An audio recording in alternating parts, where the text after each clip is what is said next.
Assalamualaikum warahmatullahi wabarakatuh. Perkenalkan, saya Nurindastari, mahasiswi Farmasi Stikes Pulmonia Makassar.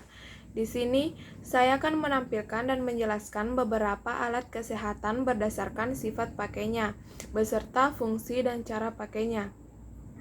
Sebelum itu, kita harus tahu apa sih itu alat kesehatan. Alat kesehatan adalah instrumen, aparatus, mesin, atau implan yang tidak mengandung obat, yang digunakan untuk mencegah, mendiagnosis, menyembuhkan, dan meringankan suatu penyakit.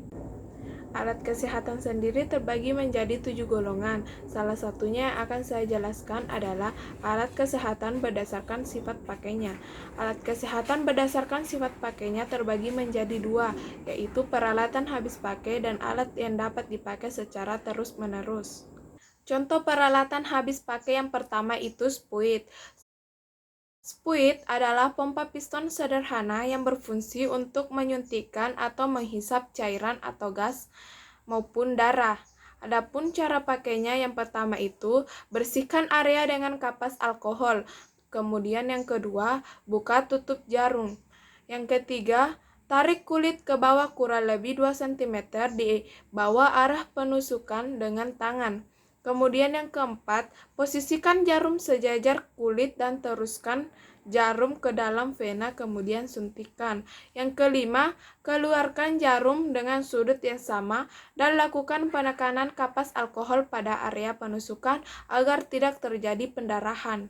Contoh peralatan habis pakai yang kedua itu adalah handscoon.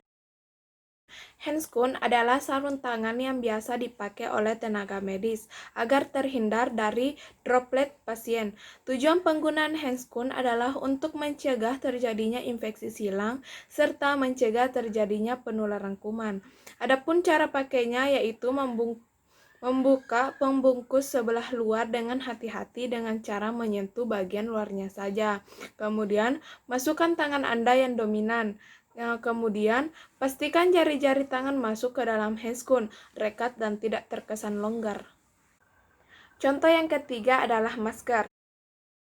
Masker adalah alat pelindung diri atau biasa kita sebut dengan APD yang mampu memberikan efektivitas mencegah penyebaran virus. Adapun cara pakainya yang pertama itu, sebelum memasang masker, cuci tangan Anda terlebih dahulu menggunakan sabun dan air mengalir. Yang kedua, pasang masker untuk menutupi wajah dan hidung. Pastikan tidak ada sela antara wajah dan masker. Yang ketiga, hindari menyentuh masker saat digunakan. Yang keempat, ganti masker yang basah atau lembab dengan masker baru.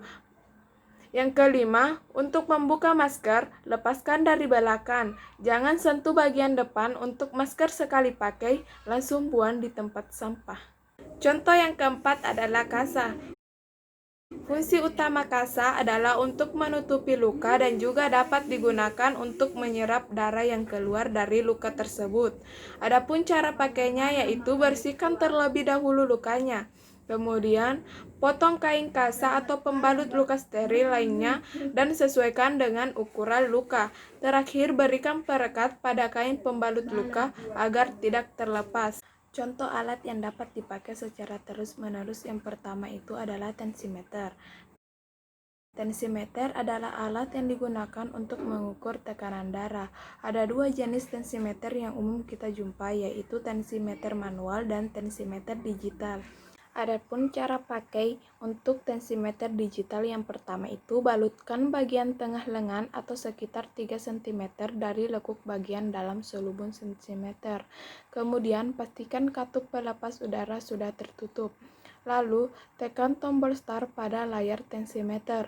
Lalu catatlah angka yang ditunjukkan di atas layar tensimeter. Contoh yang kedua adalah stetoskop. Stetoskop adalah sebuah alat medis akustik untuk memeriksa suara dalam tubuh. Stetoskop banyak digunakan untuk mendengar suara jantung, tarikan nafas, pergerakan usus maupun lambung. Adapun cara pakainya, pasang earpiece stetoskop ke telinga. Pastikan selang tidak bocor dengan mengetuk diafragma stetoskop. Kemudian, kenakan stetoskop pada area yang akan diperiksa. Contoh yang terakhir adalah termometer.